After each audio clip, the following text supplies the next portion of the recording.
All right, so it's February 16th, 2021. It's 1:32. We're reconvening as a Board of Review and Equalization. Do we have any business to come before us today? We have recommendations on several different properties.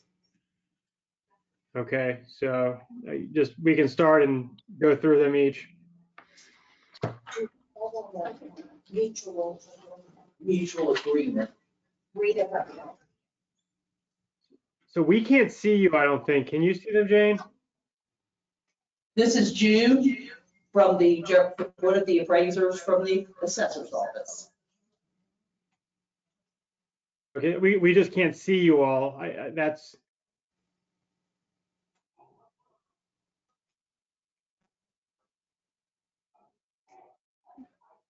Can you see them, Jane? I suppose you up there. The camera's not on at all. Oh, it's on. It doesn't look, usually it's on the screen, Which, I guess the same up here. I don't, shit, the way it's doing I can move it. maybe it's that. Did you click the video? That's not the fine. They can't see me either. There it Oh, is. there you go. All right, please proceed. Just turn around on the other side of the table and then the commissioners can see your face if that's what he wants to do. No, we just couldn't see anything. You don't have to turn around.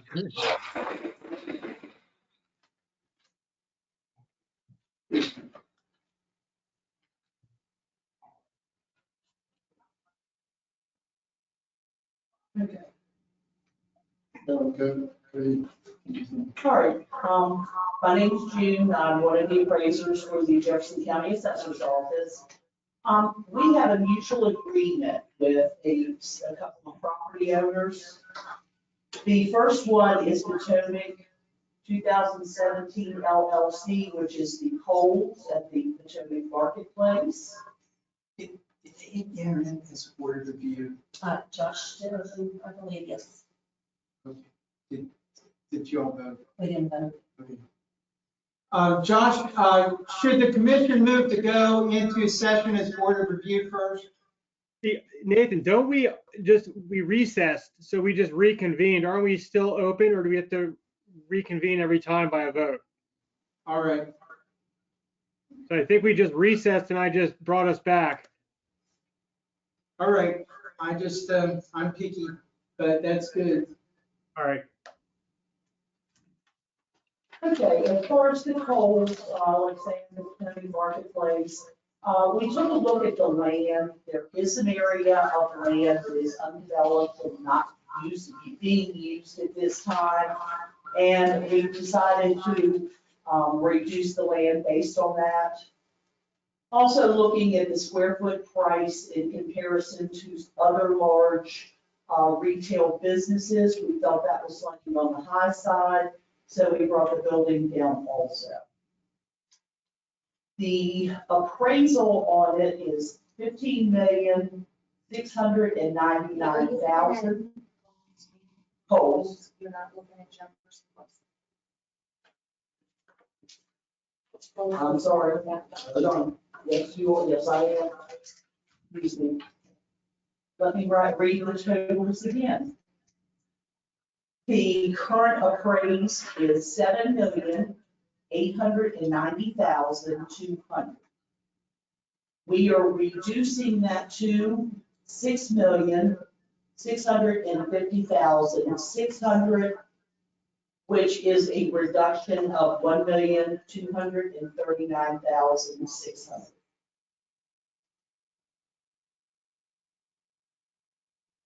Okay, so we just need to move to accept the settlement. I'll make that motion. Second. Okay, and for the record, I'd like to add that the new value is $6,650,600. All right. Anything further discussion by anybody? All those in favor of the motion say aye. Aye. Aye. Opposed? Motion passes unanimously. Okay, our second agreement, this is Jefferson Crossing Shopping Center, which includes the shopping center itself and 7 other parcels. Looking at an income approach that they gave us, we felt that we needed to reduce this also for this coming year. Now, there are a total of 8 properties. I have the total, or do you need to break it down on each piece? I mean, I'm fine with the total, but I don't know what others feel. I'm fine with the total also. Anybody else? Okay, I guess the total is fine. Okay, it was currently appraised at $15,699,000. We are requesting it be reduced to $14,914,100.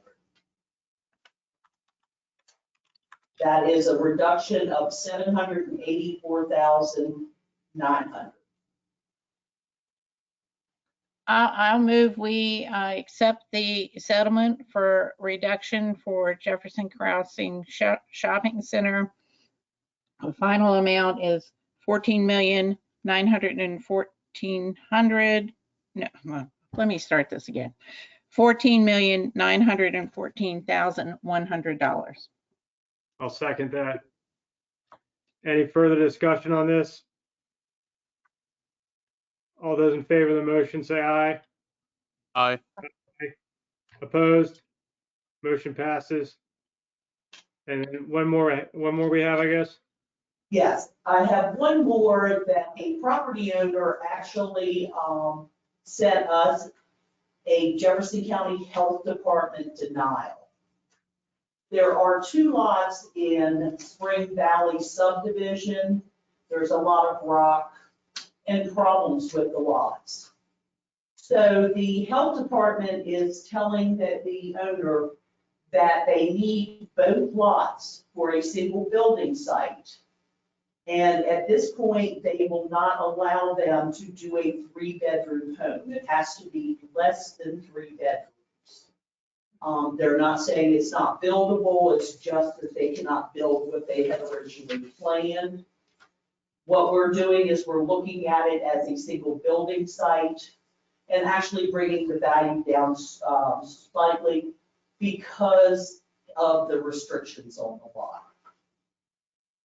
There are 2 lots. The first one is District 6, map 3B, parcel 26.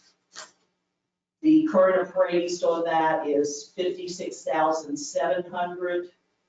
We would like to reduce that to $32,400. And parcel 3B, parcel 27, it is at $55,900, and we'd like to reduce it to $32,000.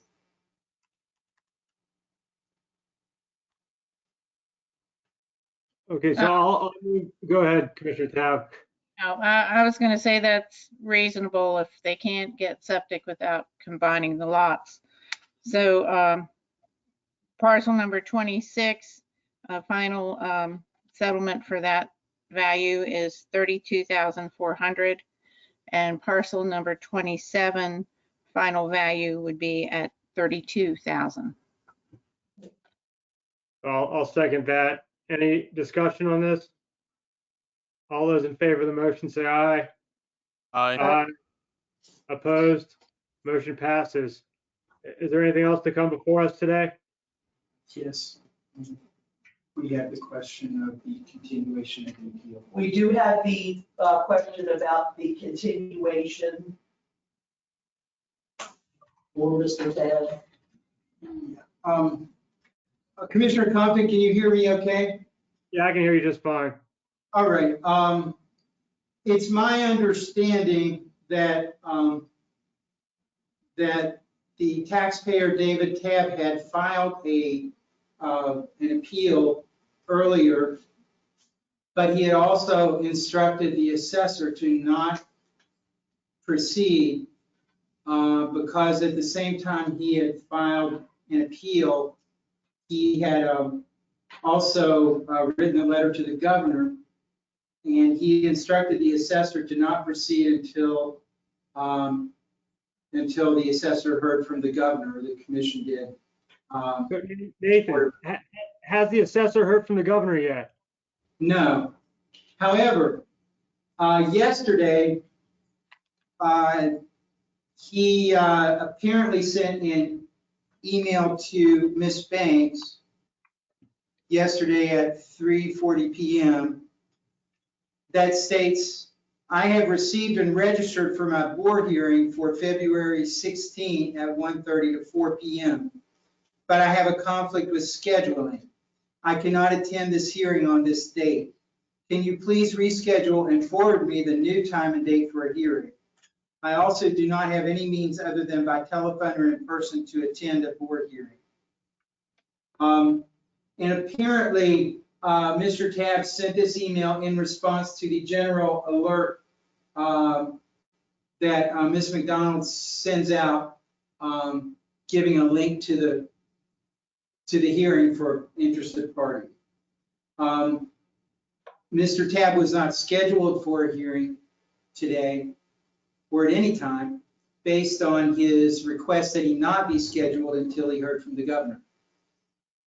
So I'm bringing that before the commission. Apparently, Mr. Tabb is now requesting that he have a hearing. We still have not heard from the governor.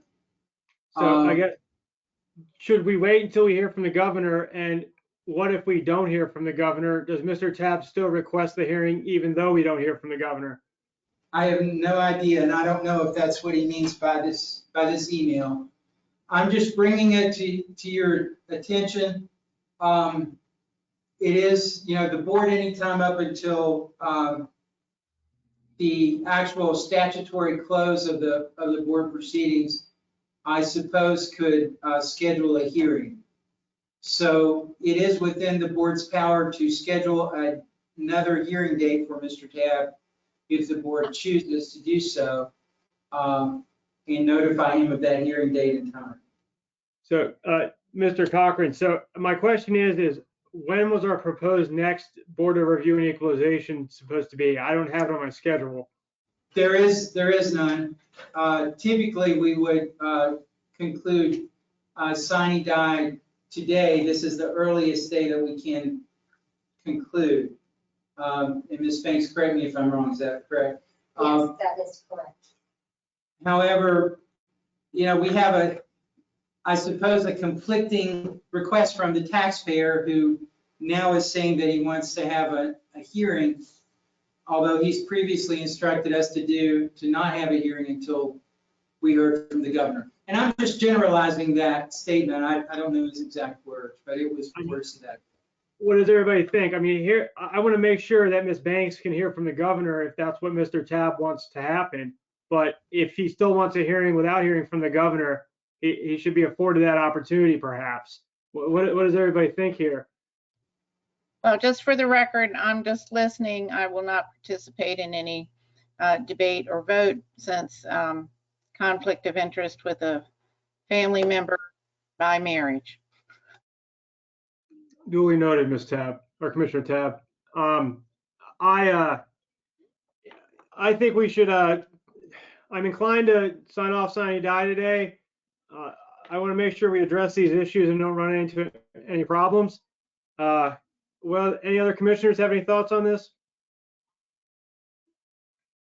Commissioner Hudson, Jackson? I don't have anything.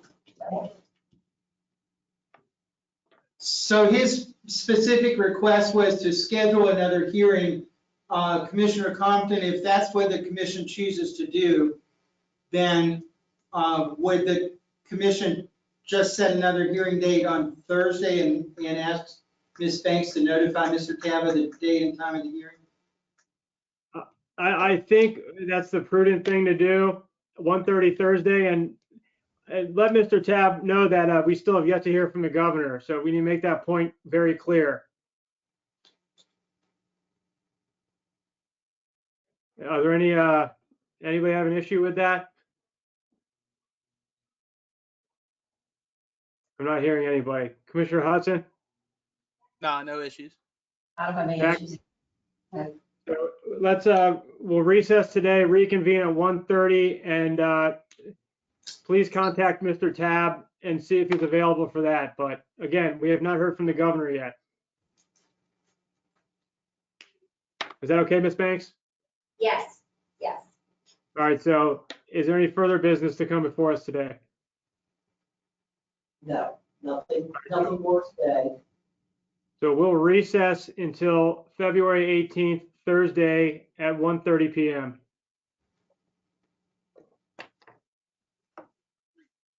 All right, guys.